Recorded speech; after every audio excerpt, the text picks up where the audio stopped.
in the admin module now, but I will click on purchasing as I want to receipt materials to a job where a purchase order has not been raised.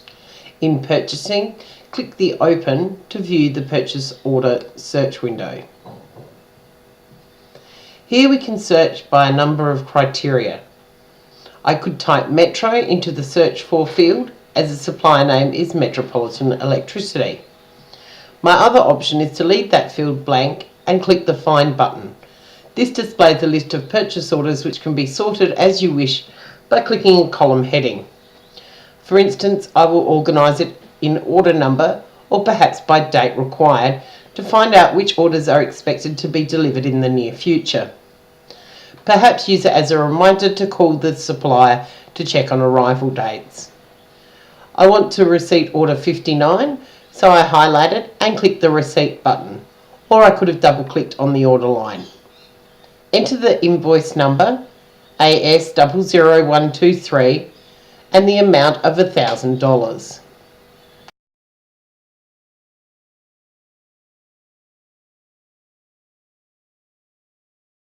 The costs I'm entering do not include GST, so I do not need to select this box. I tab down to the received field and enter the number received, 4, and the cost was $250. If I haven't received all items, I would enter the number that I have received and the order would show a status of part for partly received on the search screen next time I searched.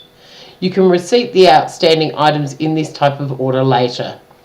I'm now ready to save these items to my job and post the supply invoice to MYOB.